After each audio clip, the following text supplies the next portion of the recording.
What's up, everyone? This is Inside the Ropes with Coach Mario. Coach Mario, owner and head coach of Warriors Pride Boxing Academy here in Miami, Florida. All right, guys. I already gave you my post-fight breakdown of the Matias fight, and by now everyone here in the States and across the pond has had their say. Every angle has been replayed, every clip slowed down, every hot take thrown into the algorithm. So today, I'm not here to repeat what everyone else is saying. I want to move forward with this conversation because the most interesting narrative right now isn't just about the knockout, it's about what people are claiming it means. Across the pond, the narrative is already being pushed that because Dalton Smith stopped Subriel Matias, he's now a hero like Eddie Hearn said. He's now world-class champion. That's a big leap, my friends. Yes, Smith won. Yes, power matters. But one stoppage, especially under these circumstances, does not automatically elevate someone into elite pound-for-pound world-class territory. Because context matters, my friends. Let's talk about the stoppage for a second, all right? Because avoiding it would be dishonest. In my opinion, and in the opinion of many knowledgeable boxing people, the stoppage was too soon. Yes, he was hurt. Yes, he was shaky, but he responded to the ref. I'm talking about Subriel Matias. Remember, Subriel Matias is a two-time world champion. A fighter of that level deserves the opportunity to go out on his shield unless he's completely unable to continue. Yes, he was rocked. No one is denying that. But the final punch that sealed the stoppage landed behind the head, behind the ear. That's not interpretation, that's on film. Was he hurt? Yes. Was he finished? Well, maybe that's debatable. And I want to be very clear here. I'm not making excuses. I'm stating facts. There is a difference. Champions, especially proven champions, are normally afforded a chance to recover. And we've seen this movie before. Do you guys remember the fight between Diego Corrales and Jose Luis Castillo? How many times was Corrales dropped? How many times did the referee allow him to continue? How many opportunities did he get before the fight was finally stopped? And what happened? Corrales came back and stopped Castillo on one of the greatest fights in boxing history. That's not nostalgia, my friends. That's precedent.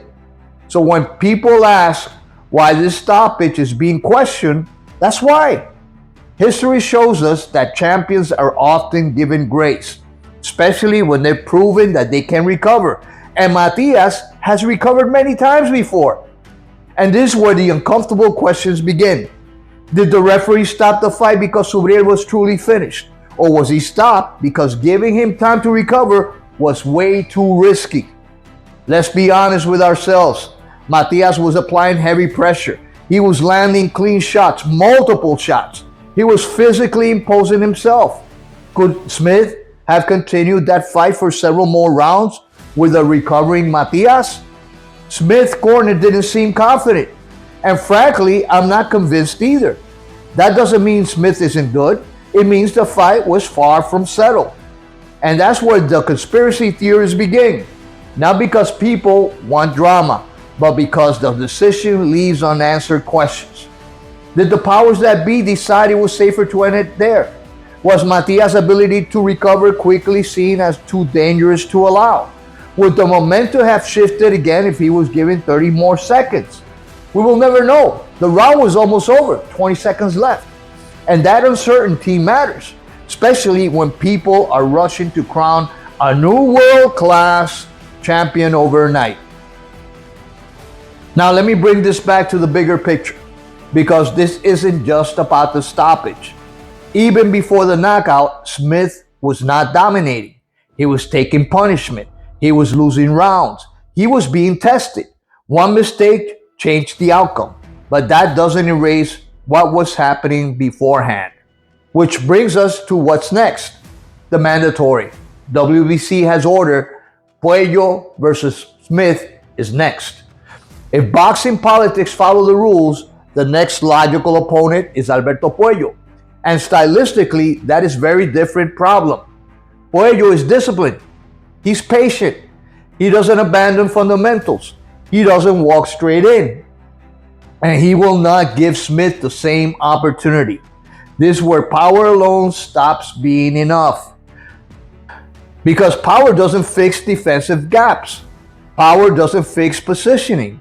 Power doesn't save you against fighters who don't make mistakes. And one more thing nobody's talking about, damage accumulation. Everyone is focused on Matias' wear and tear. But Smith also absorbed a lot of clean shots too. He was bleeding through his ear. Those don't disappear. They follow you into the next fight. So before we run to anoint the next superstar, we need to slow down and look at the full picture. Boxing doesn't reward hype. It rewards discipline and it punishes shortcuts. Yes, Subriel Matias made mistakes. Yes, he paid for them. That's boxing. But we have seen many times that a fighter comes back from a stunning defeat to reclaim what was his. Some people, including Subriel Matias himself, may be questioning everything right now. But careers are not defined by one night. History has proven that more than once. So while everybody else is celebrating, debating, or crowning champions, I'm asking the harder questions. Because the higher you climb in this sport, the less forgiving it becomes. So my question to you, my friends, will be, do you think that Dalton Smith will be able to handle a technical, experienced boxer like Alberto La Avispa Puello? I don't know, my friends, but I tell you, I have a feeling this is going to be a one-hit wonder for Dalton Smith. Just like I predicted what was going to happen after the Paro and Subriel Matias fight. I had mentioned that Paro was going to be a one-hit wonder. He was going to lose his title in the first defense. And I believe right now that that is going to happen again. All right? Maybe Eddie Hearn is going to look for an alternative. He's going to look to try to weasel out of this mandatory. That wouldn't doubt that is what's being worked out right now. But anyway, guys, all I have to say right now is let's wait and see what happens. Please remember to like, share, and subscribe. Comments, let me know what you guys think. But until next time, this is Coach Mario, owner and head coach of Warriors Pride Boxing Academy, saying hasta la vista. God bless you all, and peace.